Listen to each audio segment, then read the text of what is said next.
Hello friends, welcome to Ramesh Arsibai Kitchen. நாம் இன்னைக்கு இந்த வீடியோல சூப்பரான ஸ்நாக்ஸ் ரெசிபி சோயா கபாப் எப்படி செய்யலாங்கிறத வீடியோக்குள்ள போய் பார்க்கலாம்.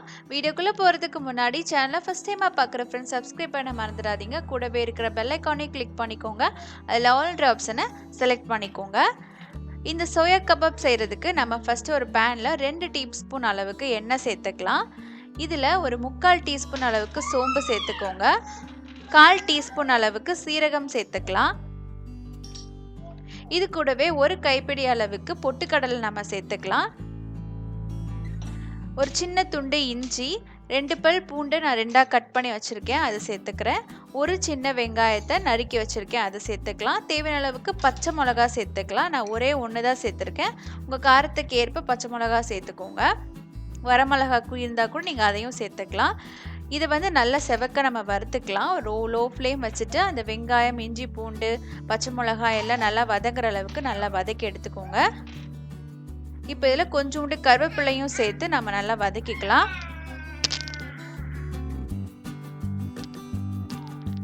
அரை டீஸ்பூன் அளவுக்கு மிளகாய் தூள், 3/4 டீஸ்பூன் அளவுக்கு கரம் மசாலா பவுடர் சேர்த்துக்கலாம். மிளகாய்த்தூளோட அளவு நான் ரொம்ப கம்மியாக தான் எடுத்திருக்கேன். நீங்கள் இன்னும் நிறையா காரம் சாப்பிடுவீங்கன்னா நீங்கள் இன்னும் நிறையா கூட எடுத்துக்கலாம். இல்லைனா பச்சை மிளகாவோட அளவு கூட நீங்கள் அதிகப்படுத்திக்கலாம். இதெல்லாம் சேர்த்துட்டு நல்லா வதக்கிய பிறகு இதை நல்லா ஒரு கொரப்பாக அரைச்சி எடுத்துக்கோங்க.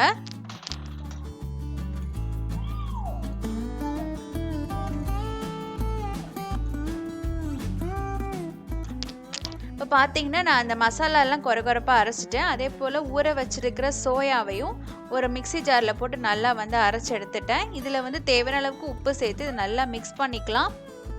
சோயாவை ஒரு 10 நிமிஷம் நல்லா சுடுதண்ணியில் ஊற வச்சுட்டு அந்த தண்ணியெல்லாம் நல்லா பிழிஞ்சிட்டு அதுக்கப்புறம் மிக்சி ஜாரில் போட்டு நல்லா கிரைண்ட் பண்ணிக்கோங்க. அப்போனா உங்களுக்கு இந்த மாதிரி நல்லா கிரைண்ட் ஆகிடும். இப்போ இந்த மசாலாவோட சேர்த்த பிறகு ஒரு 2 டீஸ்பூன் அளவுக்கு கடலை மாவு சேர்த்துக்கலாம். ஒரு நல்ல பைண்டிங்க்கும் நல்ல கிறிஸ்பியாகவும் உங்களுக்கு இருக்கும். கடலை மாவு சேர்த்துட்டு நல்லா பிசைஞ்சுக்கலாம். தண்ணி பத்தலாட்டி இன்னும் கொஞ்சோண்டு கூட தண்ணி சேர்த்து நீங்கள் நல்லா பிசைஞ்சுக்கோங்க. இப்போ இதுக்கு நமக்கு அந்த மசாலா ரெடி ஆகிடுச்சு. இதை நம்ம நல்ல ஒரு ரவுண்ட் ஷேப்பாக நம்ம எடுத்துக்கலாம். நீங்கள் எந்த ஷேப் வேணாலும் எடுத்துக்கலாம். ரவுண்ட் ஷேப்பு இல்லைனா கட்லட் ஷேப்பில் கூட நீங்கள் எடுத்துக்கலாம். ஸ்கொயர் எந்த ஷேப் உங்களுக்கு வேணுமோ அந்த ஷேப்பில் இந்த கபாபை ரெடி பண்ணிக்கலாம். ரொம்பவே ஈஸியாக செய்யக்கூடிய ஒரு ஈவினிங் ஸ்நாக்ஸ் ரெசிபி. கண்டிப்பாக ட்ரை பண்ணி பாருங்கள். நம்ம ரெடி பண்ணி வச்சுட்டோம். இதை நல்லா ஒரு மீடியம் ஹீட்டில் இருக்கிற ஆயிலில் பொரிச்சு எடுத்துக்கோங்க. இது ஏற்கனவே எல்லா மசாலா பொருளும் வெந்தது தான். அதனால் நல்லா அவுட்டர் லேயர் நல்லா கிறிஸ்பியாக இருக்க வரைக்கும் மட்டும் நல்லா ஃப்ரை பண்ணி எடுத்துக்கோங்க.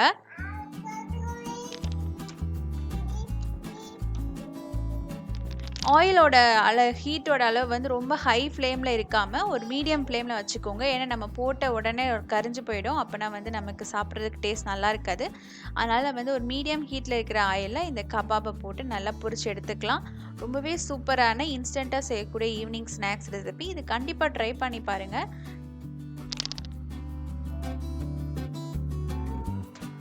ஒரு பக்கம் நல்லா வெந்த பிறகு நம்ம 2 பக்கமும் நல்லா சுட்டு எடுத்துக்கலாம். அதாவது பொரிச்சு எடுத்துக்கலாம்.